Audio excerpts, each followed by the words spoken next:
Hello दोस्तों, नमस्कार। स्वागत है आपका एडवांस एग्रीकल्चर यूट्यूब चैनल पर।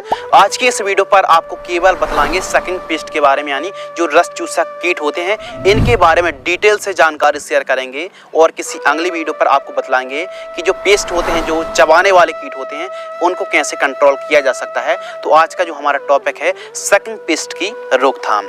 कीट कितने प्रकार के होते हैं, हमारी फसलों पर कीटों से कौन कौन से नुकसान देखने के लिए मिल सकते हैं, आइडेंटिफाई यानी पहचान किस प्रकार करना है, कंट्रोल करने के लिए कौन सी बेहतरीन कीटनाशक हैं। काफ़ी दिनों से किसान भाइयों के, किसान मित्रों के कमेंट्स आ रहे थे कि हमारी जो एग्रीकल्चर क्रॉप्स होती हैं उन पर कौन कौन से कीटों का प्रकोप होता है और उनकी रोकथाम, लाइफ साइकिल और जो संपूर्ण जानकारी है कीटों के बारे में।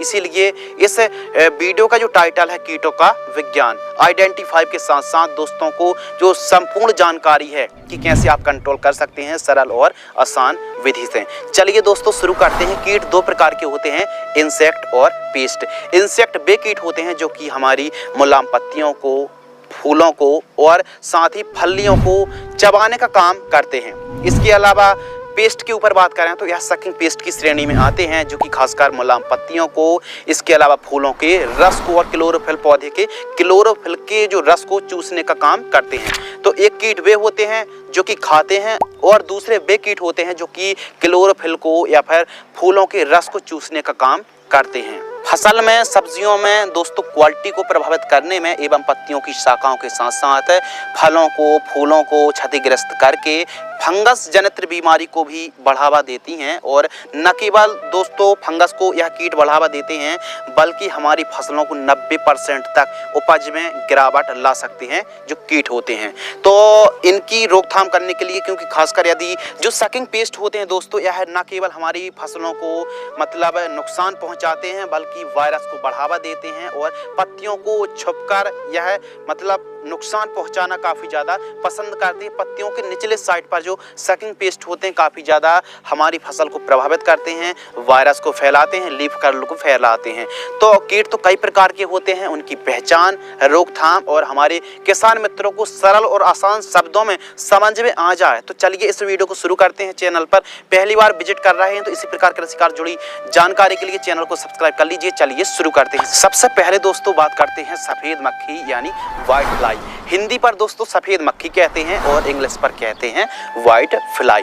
जो कि आप दोस्तों फोटो पर देख रहे हैं, ये है व्हाइट फ्लाई। तो आइए इसके बारे में डिटेल से दोस्तों समझते हैं। सफेद मक्खी दिखने में पीले रंग के जरूर होते हैं लेकिन इनके पंख जो होते हैं दोस्तों सफेद रंग के होते हैं। यह एक जगह से दूसरी जगह उड़ने में काफी ज्यादा सक्षम होते हैं। यह लीफ यानी पत्तियों के हमेशा नीचे छुपकर ही रहना पसंद करते हैं। जैसे जैसे टेम्परेचर में वृद्धि होती है उसी प्रकार सफेद मक्खी का प्रकोप बढ़ता जाता है। गर्मियों के दिनों पर काफी तीव्र गति से सफेद मक्खी का प्रकोप बढ़ता हुआ आप देख सकते हैं। लाइफ साइकिल के ऊपर बात करें तो सफेद मक्खी अपनी लाइफ साइकिल 33 दिन पर कंप्लीट कर लेती है। सफेद मक्खी अपने जीवन में लगभग दोस्तों 100 से लेकर 120 अंडे देती है और अंडे हमेशा नीचे साइड देती है। इस प्रकार इन अंडों से व्हाइट फ्लाई के बच्चे बाहर निकलते हैं जो कि क्लोरोफिल को खाते हैं और 33 दिन के आसपास का समय लगता है। यदि टेम्परेचर बढ़ता है जो लाइफ साइकिल है 25 दिन पर भी सफेद मक्खी अपनी एक लाइफ साइकिल कंप्लीट कर लेती है। लाइफ साइकिल का मतलब क्या होता है दोस्तों, यानी सफेद मक्खी से सफेद मक्खी तक बनने का जो समय है यानी 33 दिन में अपनी एक लाइफ साइकिल कंप्लीट कर लेती है। जैसे कि दोस्तों अंडे, प्यूपा और अडल्ट, और इनके बीच में जो एग्स होते हैं दोस्तों उनसे निम्फ्स निकलते हैं। तो जो निम्फ्स होते हैं वो काफी ज्यादा हमारी फसल को नुकसान पहुंचाते हैं। हल्के हल्के से चिपचिपे से दिखते हैं जो निम्फ्स होते हैं, उनसे फिर प्यूपा अडल्ट तैयार होते हैं। तो आपको लगता है दोस्तों कि सफेद मक्खी हमारी फसल को नुकसान पहुंचाती, देखिए नुकसान तो पहुंचाती है, इसमें कोई डाउट नहीं है, लेकिन उससे भी ज्यादा नुकसान जो पहुंचाती है सफेद मक्खी के जो निम्फ्स होते हैं वो काफी ज्यादा नुकसान पहुंचाते हैं। तो आपको सफेद मक्खी को भी कंट्रोल करना है, निम्फ्स को भी कंट्रोल करना है, अंडे को भी कंट्रोल करना है। तो जो सफेद मक्खी होती है दोस्तों बहुत ही छोटे छोटे से दिखते हैं। यदि आप अपनी आंखों से देखेंगे, एकदम बारीकी से देखेंगे, तब आपको सफेद मक्खी दिखने वाली बहुत ही ज्यादा छोटी होती है। और अगर बात करें नुकसान की तो जो अंडे में से जब बच्चे बाहर निकलते हैं तब एक चिपचिपा पदार्थ निकलता है जिससे क्लोरोफिल खत्म होने से पत्ते प्रकाश संश्लेषण ठीक तरीके से नहीं कर पाते हैं और पत्ते काले होकर मुड़ जाते हैं। यह वायरस को भी फैलाती है, इससे फंगस उत्पन्न हो जाता है जिससे उपज में काफ़ी ज़्यादा गिरावट देखी जाती है। और दोस्तों आपको बता दें कि कपास की फसल पर सफ़ेद मक्खी का इतना ज़्यादा प्रकोप बढ़ जाता है कि कपास की फसल पूरी की पूरी चौपट हो सकती है। काफ़ी ज़्यादा वायरस को लगभग जो सफ़ेद मक्खी है 110 प्रकार के वायरस को बढ़ावा देती है, जैसे खासकर लीफ कर्ल वायरस है, एलसीवी वायरस है। तो जो जितने प्रकार के वायरस होते हैं एक पौधे से दूसरे पौधे को ट्रांसमिशन तरीके से वायरस को फैलाने का काम भी दोस्तों सफ़ेद मक्खी करती है। तो काफ़ी ज़्यादा यदि फंगस के बारे में बात करें तो कई प्रकार के वायरस को सफ़ेद मक्खी तो बढ़ावा देती ही देती है, इसके साथ ही जो सूटी मोल्ड फंगस है उसको भी काफ़ी तीव्र गति से यह बढ़ावा देती है। तो कुल मिला के पत्तियों को क्लोरोफिल बनने से रोकती है, पैदावार घटाती है, तो नुकसान तो काफ़ी ज़्यादा है। नियंत्रण के ऊपर दोस्तों बात करते हैं कंट्रोल के बारे में कि सफ़ेद मक्खी व्हाइट फ्लाई को कैसे आप रोक सकते हैं। तो सबसे अच्छा जो तरीका होता है सफ़ेद मक्खी का प्रकोप जैसे जैसे बढ़ता जाएगा कंट्रोल करना उतना ही ज़्यादा मुश्किल वाला काम होता है। यह एक ऐसा इंसेक्ट है कि लगातार आप किसी भी कीटनाशक को यदि बार बार स्प्रे करेंगे तो यह कीट कंट्रोल नहीं हो पाएगा। तो कहने का मतलब यह है कि प्रति पत्ती पर जो पौधा होता है प्रति पत्ती पर यदि 2 से 3 सफ़ेद मक्खी दिख रही हो तो आप आसानी तरीके से कंट्रोल कर सकते हैं। प्रिवेंटिव रूप में जितने आप जल्दी सफ़ेद मक्खी को कंट्रोल करेंगे, प्रिवेंटिव रूप में जो इंसेक्टिसाइड का स्प्रे करेंगे उतनी शानदार तरीके से सफ़ेद मक्खी कंट्रोल होने वाली है। तो सबसे पहले ऑर्गेनिक तरीके के बारे में बात करते हैं, फिर रासायनिक तरीके के बारे में बात करेंगे। तो दोस्तों जो सफ़ेद मक्खी है इसकी रोकथाम और कंट्रोल की ऑर्गेनिक जो विधि है, सबसे पहले तो आप ट्रैप लगाइए, पीला ट्रैप लगाइए, येलो ट्रैप। 1 एकड़ में 20 फीस सफिशिएंट है, 20 फीस पर्याप्त होते हैं। फसल से 1.5 फीट 2 फीट ऊपर आप ट्रैप जरूर लगाइए। तो ट्रैप लगाने से भी काफ़ी अच्छा फ़ायदा होता है। इसके अलावा मल्चिंग पेपर लगाने से भी काफ़ी बढ़िया रिजल्ट देखने के लिए मिलता है। ऊपर सिल्वर और नीचे ब्लैक वाला जो यदि आप मल्चिंग पेपर लगाते हैं तो बेहतरीन रिजल्ट देखने के लिए मिलेंगे। इसके अलावा पत्तियों के नीचे जो टेम्परेचर बढ़ने से सफ़ेद मक्खी का प्रकोप कम होता है, ध्यान रखिए। यानी जो पत्तियों के नीचे यदि आप मल्चिंग पेपर लगाएंगे टेम्परेचर बढ़ेगा पत्तियों के नीचे साइड, सफ़ेद मक्खी का प्रकोप थोड़ा कम होगा। इसके अलावा जितनी ज़्यादा आप खरपतवार मुक्त फसल रखेंगे उतनी ही बेहतरीन तरीके से आप सफ़ेद मक्खी को कंट्रोल कर पाएंगे, सफ़ेद मक्खी का प्रकोप कम देखने के लिए मिलेगा। इसके अलावा 5 किलोग्राम नीमोली, जो नीम की फल होते हैं नीमोली, उनको पीस करके 200 लीटर पानी में भी घोल करके आप स्प्रे कर सकते हैं। नीम ऑयल या फिर फिश ऑयल का भी आप स्प्रे कर सकते हैं 2 ml प्रति लीटर की दर से। ये तो बात हो गई ऑर्गेनिक तरीके से। अब बात करते हैं रासायनिक तरीके से कि किस प्रकार आप रासायनिक मेथड से सफ़ेद मक्खी को कंट्रोल कर सकते हैं। तो प्रिवेंटिव रूप पर, क्योंकि 2 स्टेज होती हैं, एक तो प्रिवेंटिव रोग आने से पहले, रोग आने के बाद। यदि रासायनिक तरीके से कंट्रोल कर रहे हैं तो रोग आने के पहले सिजेंटा कंपनी की एकतार यानी थाइमोथोक्सोम 0.5 ग्राम प्रति लीटर की दर से स्प्रे कर सकते हैं, या फिर एसिटा भी 20% एसपी यानी कृषि रसायन की एक का 0.5 ग्राम से लेकर 0.7 ग्राम प्रति लीटर की दर से स्प्रे कर सकते हैं। इसके अलावा प्रोफेक्स सुपर 2 ml प्रति लीटर की दर से भी दोस्तों आप स्प्रे कर सकते हैं, या फिर कॉन्फिडोर सुपर 0.5 से लेकर 0.7 ml प्रति लीटर की दर से स्प्रे कर सकते हैं।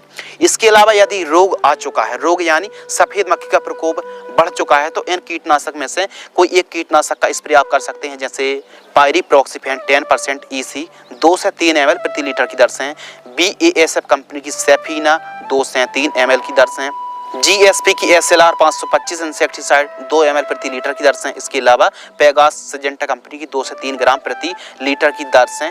इनमें से कोई एक कीटनाशक का स्प्रे करने से सफ़ेद मक्खी कंट्रोल हो जाएगी, लेकिन जो डोज है प्रति लीटर की दर से आपको बतलाया है। इसके अलावा दोस्तों सफ़ेद मक्खी से कौन कौन सी फसलें ग्रसित हो सकती हैं, आइए समझते हैं। तो प्रमुख रूप से कपास, पपीता, भिंडी, खीरा, सोयाबीन, मिर्च, कद्दू के साथ साथ दोस्तों मूंग, उड़द, वैगन, शिमला और आलू के साथ साथ सेम है, आलू है, तरबूज है, करेला है, गिलकी है, बरबटी, लौकी जैसी फसलों पर या फिर और भी अन्य हरी सब्जियों पर, बागबानी पर सफ़ेद मक्खी का प्रकोप देखा जा सकता है। तो फसलें तो अलग अलग प्रकार की हो सकती हैं, लेकिन कंट्रोल करने का जो तरीका है वो एक ही है। इसके अलावा दोस्तों फंगस के ऊपर बात कर रहे हैं कि कौन सा फंगस सफ़ेद मक्खी को कंट्रोल कर सकता है, तो बेवेरिया वेसियाना को भी आप 3 से 5 ग्राम प्रति लीटर की दर से स्प्रे कर सकते हैं। तो इस हिसाब से सफ़ेद मक्खी को हमारे किसान मित्र कंट्रोल कर सकते हैं। कोशिश करें कि सफ़ेद मक्खी चाहे खीरा हो या फिर अन्य फसलें हो, प्रिवेंटिव रूप में ही स्प्रे करें, बेहतरीन तरीके से सफ़ेद मक्खी कंट्रोल हो जाएगी। बात करते हैं नंबर 2, थ्रिप्स। थ्रिप्स एक रस चूसक कीट है दोस्तों, इसकी जानकारी भी शेयर करते हैं आइडेंटिफाई और कंट्रोल के बारे में।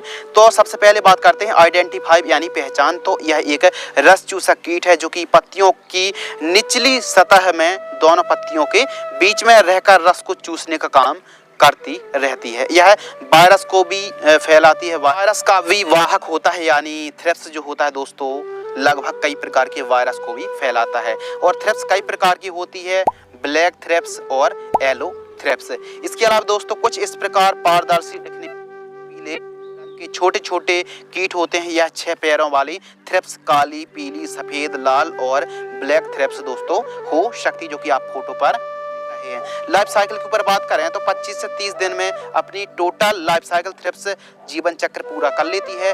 0 दिन से 10 दिन में अंडे, 7 दिन से 14 दिन में लार्वा और 2 दिन से 5 दिन में प्यूपा तैयार हो जाते हैं। और वहीं वयस्क की बात करें तो 2 से लेकर 30 दिन में अडल्ट जो होते हैं थ्रिप्स तैयार हो जाता है। यानी टोटल ये मान लीजिए लगभग 25 से 30 दिन में अपनी पूरी लाइफ साइकिल कंप्लीट कर लेती है। थ्रिप्स के दोस्तों वयस्क और निम्स सबसे ज़्यादा नुकसान पहुंचाते हैं और एक पत्ती पर 100 से लेकर 250 अंडे एक बार में मादा थ्रिप्स अंडे देती है। प्रकोप के ऊपर बात करें तो कोमल पत्तियों पर, फूलों पर, नई पत्तियों पर और पत्तियों के नीचे साइड प्रकोप कुछ ज़्यादा ही देखने के लिए मिलता है। साइड इफेक्ट के ऊपर बात करें कि कौन कौन सी फसलों पर, तो प्रमुख रूप से प्याज की फसल पर थ्रिप्स का प्रकोप देखा जाता है। मिर्च, टमाटर, शिमला, लहसुन, खीरा, कपास के साथ साथ और भी अन्य सब्जियों पर प्रकोप देखने के लिए मिलता है। छोटी मुलायम पत्तियों पर दोस्तों थ्रिप्स का प्रकोप कुछ ज़्यादा ही देखने के लिए मिलता है। कंट्रोल के ऊपर बात करते हैं थ्रिप्स की रोकथाम। तो जैविक नियंत्रण के लिए आप बेवेरिया वेसियाना 3 से 5 ग्राम प्रति लीटर की दर से स्प्रे कर सकते हैं। आप नीला ट्रैप लगा सकते हैं, 20 फीस 1 एकड़ में सफिशिएंट है। और जो कि आप फोटो पर देख रहे हैं इनका प्रयोग कर सकते हैं। बायो फंगस का भी प्रयोग दोस्तों आप कर सकते हैं 3 से 5 ग्राम। इसके अलावा रासायनिक के लिए प्रिवेंटिव में ड्रिंचिंग कर सकते हैं। मीडिया क्लोरपेड 17.8% SL 300 ml प्रति एकड़ की दर से आप ड्रिंचिंग कर सकते हैं। इसके अलावा स्प्रे पर आप फिप्रोनिल का स्प्रे कर सकते हैं 18.87% SC 1 ml प्रति लीटर की दर से। नीम ऑयल 2 ml प्रति लीटर की दर से। गोल्ड 3 ग्राम प्रति लीटर 2 ml प्रति लीटर की दर से यदि प्रिवेंटिव रूप में कीटों का प्रकोप होता है तो। लेकिन दोस्तों रोग आने के बाद कौन सा स्प्रे अच्छा काम करेगा आइए समझते हैं। तो यह जो 5-6 स्प्रे दोस्तों देखने के लिए मिल रहे हैं प्रति लीटर की दर से किसी एक कीटनाशक स्प्रे करेंगे तो कंट्रोल हो जाएगा, जो कि आप वीडियो पर देख रहे हैं। डाउ की पुलिस हो, बार की मोमेंटो एनर्जी हो, इसके अलावा डाइफेंथ्यूरॉन है या फिर फ्लोक्सामेथोमाइड का भी आप स्प्रे कर सकते हैं, जो कि आप फोटो पर देख रहे हैं। कोई एक कीटनाशक का स्प्रे करने से कंट्रोल हो जाएगा। तो इस हिसाब से दोस्तों चाहे पीला थ्रिप्स हो या फिर ब्लैक थ्रिप्स हो या फिर कोई भी प्रकार का थ्रिप्स हो कंट्रोल हो जाएगा। यही सबसे सही और आसान मेथड है थ्रिप्स को कंट्रोल करने के लिए।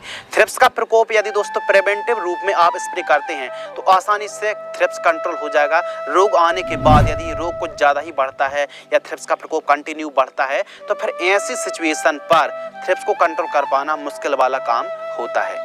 नंबर 3 फल मक्खी यानी फ्रूट फ्लाई। इसको दोस्तों हिंदी पर फल मक्खी कहा जाता है और इंग्लिश पर फ्रूट फ्लाई। तो फ्रूट फ्लाई को कैसे कंट्रोल कर सकते हैं, पहचान के ऊपर दोस्तों बात करते हैं।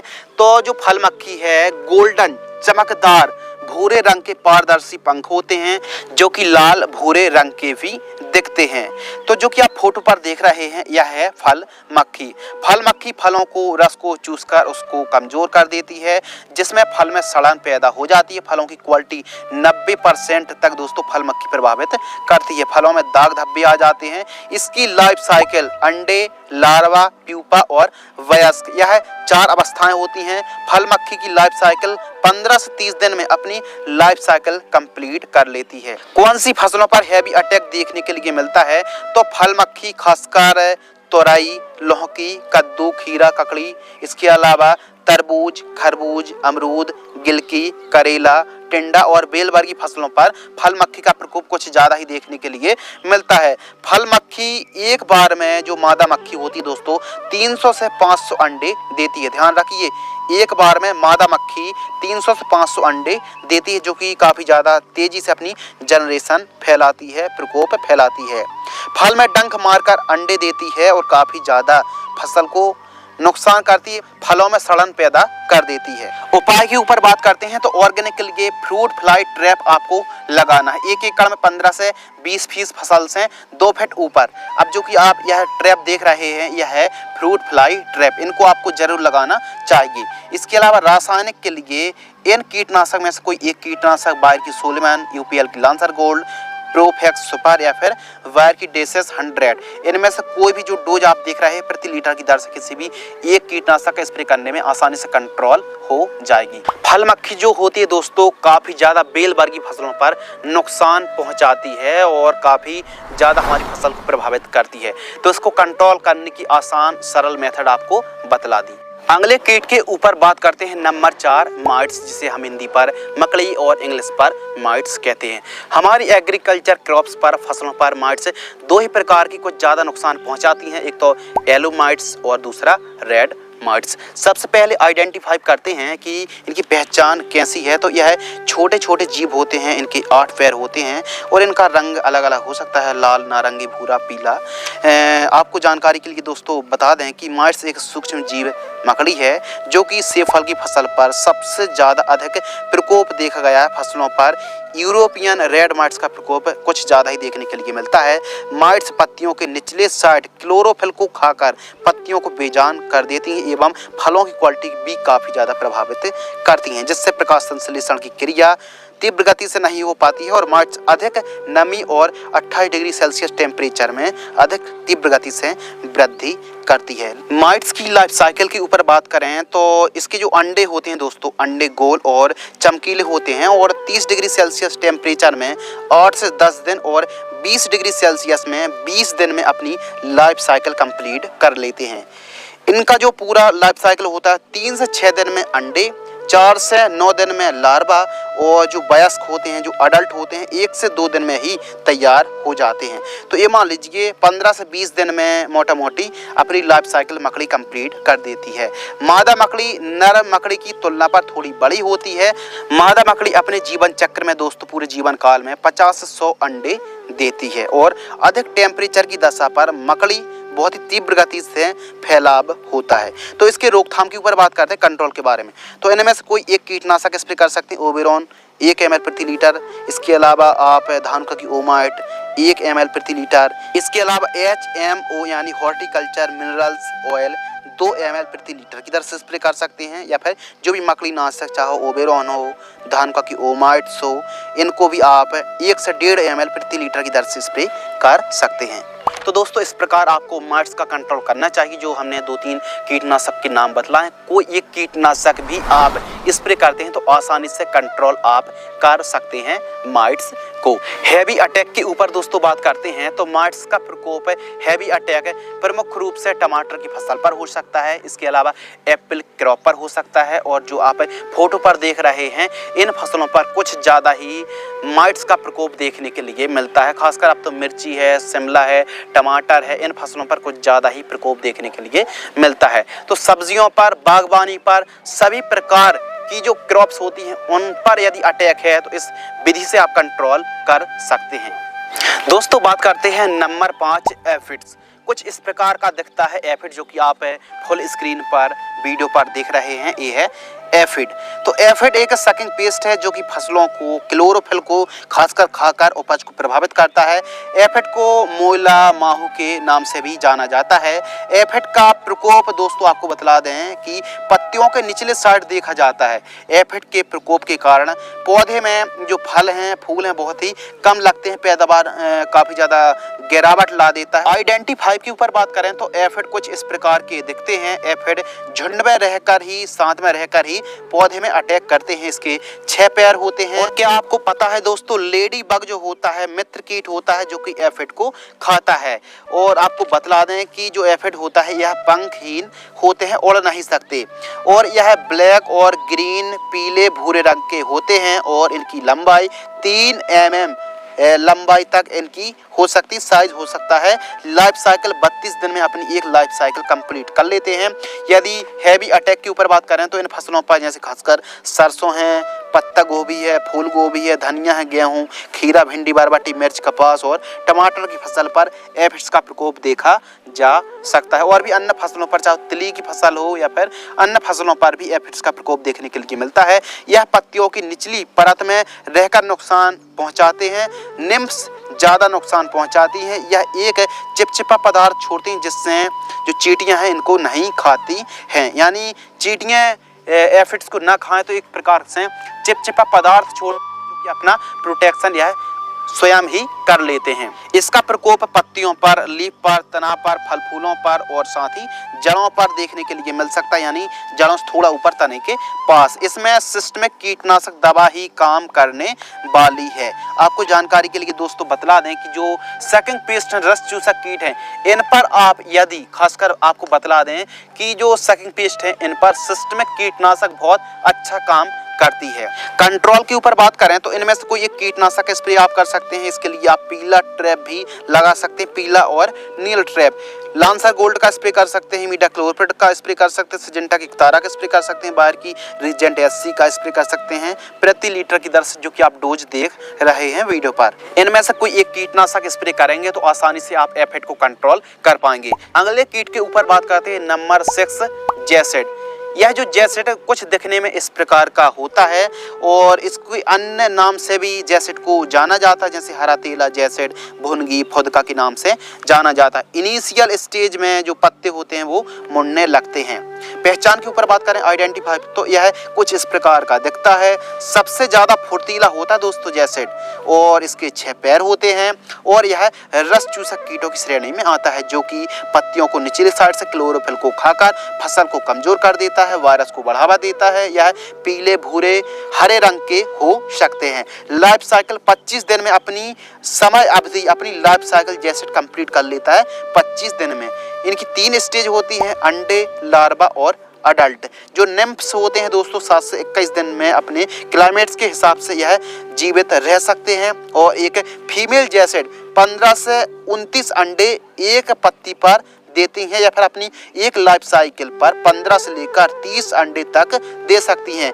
बीज अंकुरण से 2 हफ्ते बाद ही जैसिड निम्स अवस्था में अटैक देखा जा सकता है। क्रॉप के बारे में बात करें तो प्रमुख रूप से हैवी अटैक कपास, भिंडी, खीरा, लौकी, सोयाबीन, सब्जी वर्ग की फसलें, फलों में और बागवानी में, इसके अलावा बैगन पर, और छोटी पत्ती रोग भी इसी कीट से होता है। इस कीट से, जैसिड से और सफेद मक्खी से बैगन की फसल पर छोटी पत्ती रोग को बढ़ावा मिलता है। कंट्रोल के ऊपर बात करें तो ऑर्गेनिक के लिए नीम ऑयल 1 से 2 ml प्रति लीटर की दर से स्प्रे करें।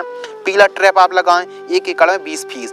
ट्रैप तो आपको जरूर लगाना है। रासायनिक के लिए इन कीटनाशक में से कोई एक कीटनाशक प्रति लीटर की दर से स्प्रे करेंगे तो जैसिड को आप आसानी से कंट्रोल कर सकते हैं। दोस्तों बात करते हैं नंबर 7 मिलीबग। यह जो फोटो पर आप देख रहे हैं यह है मिलीबग। कुछ इस प्रकार दिखता है मिलीबग। इसका प्रकोप काफी फसलों पर देखा जा सकता है। तो जो मिलीबग है दोस्तों, मिलीबग एक रस चूसक कीट है जो कि पत्तों पर, तने पर क्लोरोफिल को खाकर पौधे को कमजोर करता है। इसकी आइडेंटिफाई के ऊपर बात करें, पहचान, तो मिलीबग छोटे छोटे सूक्ष्म जीव की तरह, मुलायम रुई की तरह दिखाई देते हैं। इनके शरीर में चिपचिपा पदार्थ होता है सफेद रंग का। जिससे स्प्रे कीटनाशक यदि हम जब करते हैं कोई भी कीटनाशक का स्प्रे तो शरीर तक नहीं पहुंच पाता है, जिससे कंट्रोल करना में और भी ज़्यादा मुसीबत होती है और भी ज़्यादा मुश्किल होता है। लाइफ साइकिल के ऊपर बात करें तो यह हमारी फसलों पर अगस्त से लेकर फरवरी तक काफ़ी ज़्यादा परेशान करता है दोस्तों।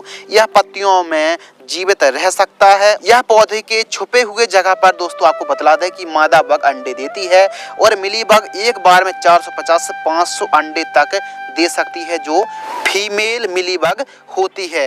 अंडे, लार्वा और वयस्क यह 3 स्टेज होती हैं। 28 से 32 दिनों में अपनी एक लाइफ साइकिल कंप्लीट कवर कर लेती हैं। ठंडे मौसम में यह और भी ज़्यादा ग्रोथ करती हैं। फसलों के ऊपर बात करें तो अंगूर, अनार, संतरा, सीताफल, भिंडी, बरबटी, कपास, टमाटर, शिमला, नींबू, आम, केला, करेला, तरबूज, खरबूज, पपीता, आलू जैसी फसलों पर मिली बग का प्रकोप देखा जा सकता है और भी बागबानी में प्रकोप कुछ ज़्यादा ही देखने के लिए मिलता है। मिली बग का प्रकोप सब्जियों के साथ साथ हरी सब्जियों पर कुछ ज़्यादा ही देखने के लिए। नुकसान के ऊपर बात करें तो क्लोरोफिल को खाकर इसमें फंगस को बढ़ावा देता है मिली बग। यदि बात करें कंट्रोल के बारे में दोस्तों तो आप क्रॉप को वॉश कर सकते हैं, क्रॉप को धुल सकते हैं प्रोफेनोफॉस से। तो प्रोफेनोफॉस आपको 500 ml लेना है, 400 लीटर पानी में लेकर के स्प्रे कर देना है। इससे क्रॉप वॉशिंग करने में भी मिलीबग कंट्रोल हो जाती है। इसके अलावा कार्टॉप हाइड्रोक्लोराइड, टाटा की एप्लॉयड इंसेक्टिसाइड, इन जो आप वीडियो पर देख रहे हैं या फिर ड्रिंचिंग कर सकते हैं कॉन्फिडोर की 800 ml प्रति एकड़ की दर से हैं। तो जो आप कीटनाशक आप देख रहे हैं इनका स्प्रे कर सकते हैं प्रति लीटर की दर से डोज बतला रहे हैं। अधिक नाइट्रोजन और अधिक पानी देने से जो मिलीबग है और भी ज़्यादा बढ़ावा देखने के लिए मिलता है और भी ज़्यादा नाइट्रोजन से अधिक सिंचाई करने से और भी ज़्यादा मिलीबग को बढ़ावा मिलता है। तो इन कीटनाशक का स्प्रे करके आप मिलीबग को कंट्रोल कर सकते हैं। जब भी आप स्प्रे कर रहे हो सिलिकॉन चिप को मिलाकर स्प्रे करेंगे तो बेहतरीन तरीके से आप जो हमने कीटनाशक के नाम बतलाए हैं मिलीबग की पहचान बताई है, कंट्रोल आसानी से हो जाएगी। समस्या वाली बात नहीं है। कोई फसलों पर कीटों का प्रकोप है, रोकथाम करने के लिए आसान विधि आपको बतलाते जा रहे हैं, तो वीडियो को लाइक कर दीजिए। चलिए वीडियो पर आगे बढ़ते हैं। बात कर लेते हैं नंबर 8 लीफ माइनर। तो यह जो फोटो पर दोस्तों आप देख रहे हैं यह है लीफ माइनर, जिसे अलग अलग नामों से भी जाना जाता है लेकिन इंग्लिश पर लीफ माइनर कहा जाता है। तो लीफ माइनर एक रस चूसा कीट है जो कि पत्तियों के अंदर जाकर क्लोरोफिल को खाकर, जिसमें जो सेल डिवीजन पत्तियां नहीं कर पाती हैं और पौधा प्रकाश संश्लेषण क्रिया तीव्र गति से नहीं कर पाता है, जिससे पैदावार लगभग 70% तक उपज में गिरावट देखने के लिए मिलती है। और टमाटर की फसल को तो पूरी की पूरी चौपट करने की ताकत रखता है लीफ माइनर। देखने में सूक्ष्म से पत्तियों के अंदर चलकर क्लोरोफिल को खाकर पत्तियों को कुछ इस प्रकार टेढ़ी मेढ़ी लाइनें बना देती हैं, जो कि आप फोटो पर देख रहे हैं यह अटैक है। लाइफ साइकिल के ऊपर बात करें तो लीफ माइनर की मादा मक्खी घरों में दिखने वाली मक्खी की तरह ही होती है। कुछ इस प्रकार मादा मक्खी अपनी लाइफ साइकिल में 250 अंडे देती है पत्तियों के अंदर, या फिर दोस्तों आपको बतला दें कि मुलायम पत्तियों पर ही लीफ माइनर का प्रकोप देखने के लिए मिलता है। और टमाटर की जैसे फसल है इसमें जो हमारे पौधे होते हैं छोटे छोटे पौधे पर भी प्रकोप देखने के लिए मिलता है। मादा मक्खी अपनी लाइफ साइकिल में 250 अंडे देती है और मुलायम पत्तियों पर या फिर पत्तियों के अंदर इसका प्रकोप देखने के लिए मिलता है। इनकी 4 अवस्थाएं होती हैं: अंडे, लार्वा, निम्स, अडल्ट और वयस्क। तो आपको बतला दें कि जो लार्वा होते हैं, निम्स होते हैं, काफ़ी ज़्यादा नुकसान पहुंचाते हैं और वयस्क भी काफ़ी ज़्यादा नुकसान देखने के लिए मिलता है। लेकिन लार्वा जो होता है निम्स से पत्तियों की क्लोरोफिल को खाती है, लार्वा से प्यूपा और प्यूपा से मक्खी। कुछ इस प्रकार इनकी लाइफ साइकिल चलती रहती है और 25 से 28 दिन में अपनी एक लाइफ साइकिल कंप्लीट कर लेती हैं। हैवी अटैक के ऊपर बात करें तो टमाटर, खीरा, सोयाबीन, शिमला, भिंडी, गुलाब, करेला, बीन्स, लौकी, शिमला और साथ ही दोस्तों तरबूज, खरबूज, बरबटी, सेम, गिलकी पत्ता गोभी, मूली, पालक, मूंगफली, स्ट्रॉबेरी पर अटैक देखने के लिए मिलता है। कंट्रोल के ऊपर बात करते हैं कि लीफ कैसे कंट्रोल कर सकते हैं, तो इसके लिए आप स्टार्टिंग के दिनों पर एमामेक्टिन वेंजॉइट का स्प्रे कर सकते हैं। इसके अलावा दोस्तों जो सिजेंटा कंपनी की बोलियम फ्लेक्सी आती है इसकी आप ड्रिंचिंग कर सकते हैं, पीला ट्रैप लगा सकते हैं। और जो कीटनाशक आप देख रहे हैं चाहे एबिसेंट हो, प्रोक्लेम हो, प्रोफेक्स सुपर हो, सिजेंटा की एम्प्लीगो हो, इन कीटनाशक का स्प्रे करके आप प्रति लीटर की दर से जो की डोज देख रहे हैं लीफ माइनर आसानी से कंट्रोल हो जाएगा। तो याद रखिए यदि स्टार्टिंग के दिन है तो इमीडाक्लोरपिड या फिर एमामेक्टिन एक्टिन बेंजोएट स्प्रे करें। यदि प्रकोप बढ़ता है तो सिजेंटा कंपनी की दोस्तों जो वोलियम फ्लेक्सी आती है इसकी ड्रेंचिंग करने में लीफ माइनर 100% कंट्रोल हो जाता है। दोस्तों बात कर लेते हैं लाल कद्दू बीटल।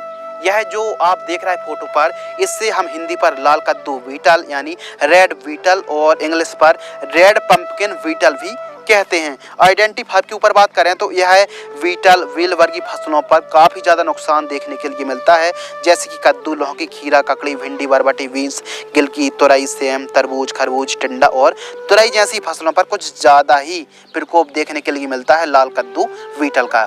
यह बीटल 4 प्रकार के होते हैं: ब्लैक पंख वाले बीटल, काले धब्बे वाले बीटल, हल्के लाइट रेड जो कि कुछ इस प्रकार दिखते हैं, इसके अलावा रेड टाइप के जो कि आप देख रहे हैं डार्क रेड बीटल। 4 प्रकार के होते हैं, लेकिन खासकर लाल वाला जो कीट होता है कुछ ज़्यादा ही प्रकोप देखने के लिए मिलता है। यह दिखने में कुछ इस प्रकार के होते हैं जो कि उड़ने में बहुत ही फुर्तीले होते हैं। 6 पैर वाला यह रेड पंपकिन बीटल होता है जो कि पत्तियों के हरित लवक को कुछ इस प्रकार खाते हैं कि पत्तियां छन्नी की तरह दिखने लगती हैं, जो कि आप वीडियो पर देख रहे हैं। इसके प्रकोप के कारण पौधा बहुत ही कमजोर हो जाता है और काफ़ी ज़्यादा पैदावार में गिरावट देखने के लिए मिलती है। पत्ते काले पड़कर सूखने लगते हैं।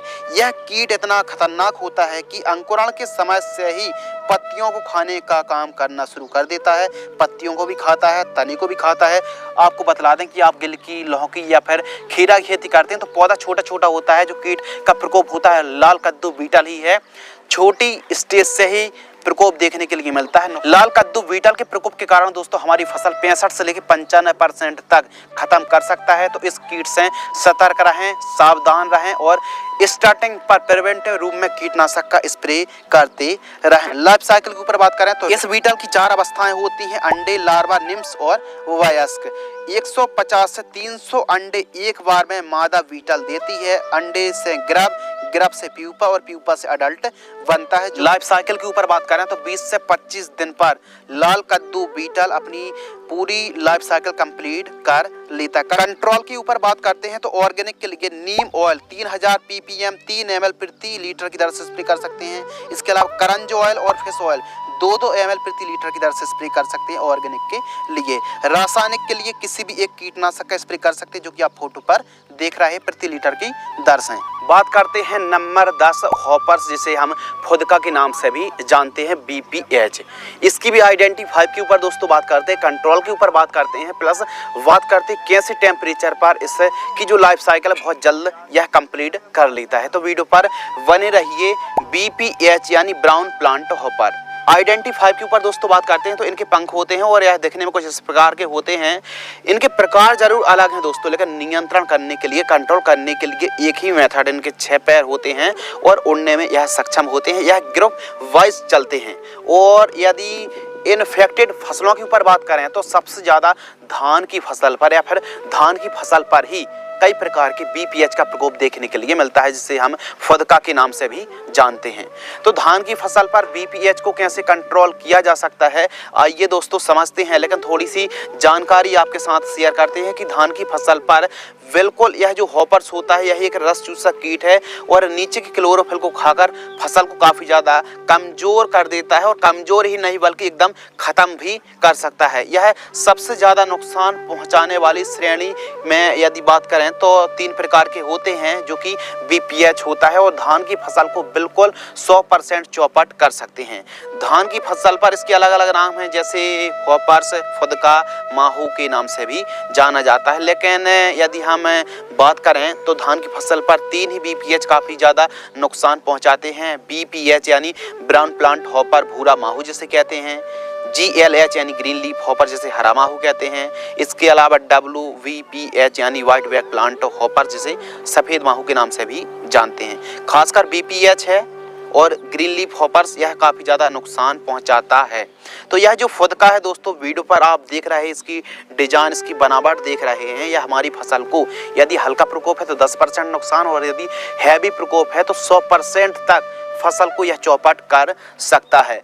बार बार हम चौपट के बारे में बात क्यों कर रहे हैं दोस्तों, क्योंकि धान की फसल पर जो इनिशियल स्टेज होती है, यदि हम समय रहते, क्योंकि खासकर बासमती धानों पर इसका प्रकोप कुछ ज़्यादा ही देखने के लिए मिलता है। यदि हम अधिक नाइट्रोजन का प्रयोग करते हैं, अधिक देर तक पानी खेत में भरा हुआ रहता है, तो जड़ों से थोड़ा ऊपर यानी जो पानी भरा है उससे लगभग 2 इंच ऊपर इसका प्रकोप इतना ज़्यादा ग्रोथ वाइज होता है कि यह जो BPH है फसल को नीचे साइड से ऊपर साइड सुखाने का काम करता है और एकदम पूरा का पूरा जो खेत है एकदम चौपट कर सकता है। लाइफ साइकिल के ऊपर दोस्तों बात करते हैं तो टेम्परेचर के हिसाब से, मौसम के हिसाब से इसकी जो लाइफ साइकिल कुछ इस प्रकार है कि जून से अक्टूबर में 18 से 24 दिन में अपनी लाइफ साइकिल पूरी कर लेती है।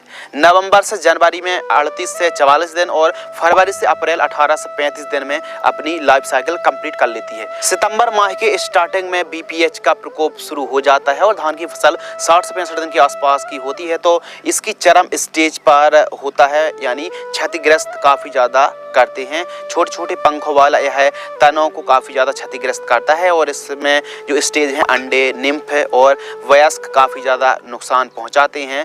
8 से 10 दिन में अंडे, 15 से 20 दिन में निम्फ्स और 4 से 5 mm लंबे हो सकते हैं। तो इन बातों को आपको ध्यान में रख के कंट्रोल कैसा करना है, आइए दोस्तों समझते हैं। रोग बीमारी आने के यदि हम रीजन्स कारण के ऊपर बात करें तो लगातार खेतों में यदि पानी का भराव होता है या फिर अधिक ह्यूमस, अधिक टेम्परेचर की दशा पर, अधिक नाइट्रोजन की दशा पर बासमती किस्मों में यह जो कीट है, यह जो BPH, इसके आने की संभावना कुछ ज़्यादा ही लगती है। कीट लगने के कारण पत्तियां कुछ इस प्रकार की सूखने लगती हैं, जो कि आप वीडियो पर देख रहे हैं। रोकथाम के ऊपर दोस्तों बात करते हैं।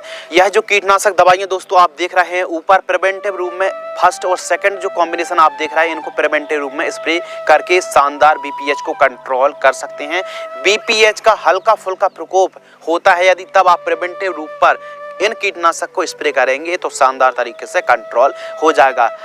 लगातार यदि बहुत ज़्यादा प्रकोप बढ़ जाता है या फिर अपनी अंतिम स्टेज पर BPH होता है, फिर ऐसी कंडीशन पर हो सकता है कोई भी कीटनाशक दवाई काम ना करे, तो इसलिए धान की फसल पर जांच पड़ताल करते रहें। यदि BPH का प्रकोप हल्का है तो आप तुरंत उसका स्प्रे कर सकते हैं। आइए दोस्तों बात करते हैं कुछ इंपोर्टेंट फॉर्मुलेशन के बारे में, कुछ ज्ञानवर्धक जानकारी के बारे में, क्योंकि इस वीडियो के माध्यम से हमने सकिंग पेस्ट के बारे में बतलाया, तो जानकारी ऐड करते हैं कि सकिंग पेस्ट यानी रस चूसक कीटों के लिए आप सिस्टमिक कीटनाशक ही दवाई का प्रयोग करना चाहिए। इसके अलावा इंटरनोड की लंबाई बढ़ाने के लिए जिब्रेलिक एसिड का प्रयोग कर सकते हैं। मिट्टी का यदि pH वैल्यू 7.5 से अधिक है तो आप DAP नहीं बल्कि SSP का प्रयोग करना चाहिए।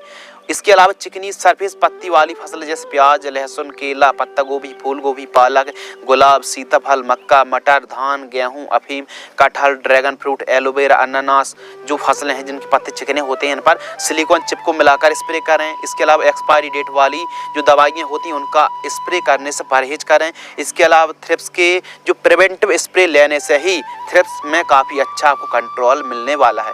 इसका मतलब ये नहीं कि थ्रिप्स का प्रकोप काफ़ी ज़्यादा बढ़ गया है, ऐसी कंडीशन पर कोई भी कीटनाशक उतना अच्छा रिजल्ट नहीं दे पाएगी जो कि प्रिवेंटिव में देती है। इसके अलावा रस चूसक कीटों के लिए स्टार्टिंग पर नीम ऑयल का भी स्प्रे किया जा सकता है। महंगी फंगीसाइड के साथ NPK घुलनशील खाद का स्प्रे ना करें। किसी भी कीटनाशक को क्रॉप में लगातार या फिर बार बार स्प्रे करने से कीटों पर रेजिस्टेंस पावर आ जाती है, कीट कंट्रोल नहीं होते हैं, तो किसी भी कीटनाशक को 2 बार से अधिक आपको स्प्रे नहीं करनी चाहिए।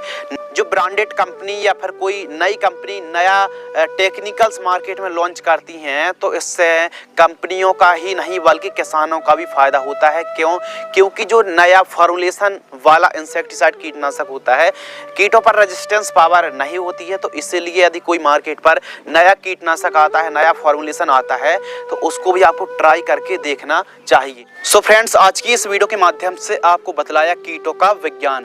यह वे कीट थे जिन्हें कहते हैं सकिंग पेस्ट। सकिंग पेस्ट के बारे में आइडेंटिफाई कैसे पहचान करना है, लाइफ साइकिल के बारे में बात करी, कैसे कंट्रोल आप कर सकते हैं, कौन सी फसलों पर हैवी अटैक देखा गया है। वीडियो लंबी जरूर हो गई दोस्तों, लेकिन इस वीडियो से आपको काफ़ी कुछ नया और जो बिगिनर जो फार्मर्स हैं, जो नए खेती में आना चाहते हैं या फिर जिनको नॉलेज का अभाव है, तो उनके लिए काफ़ी ज्ञानवर्धक यह वीडियो रहने वाली है। यदि आपको यह वीडियो पसंद आती है तो वीडियो ज़्यादा से ज़्यादा किसान मित्रों तक इस वीडियो को शेयर करें। मिलती इसी प्रकार के कृषि कार्य से जुड़ी नई नॉलेजेबल ज्ञानवर्धक जानकारी के साथ। तब तक के लिए धन्यवाद।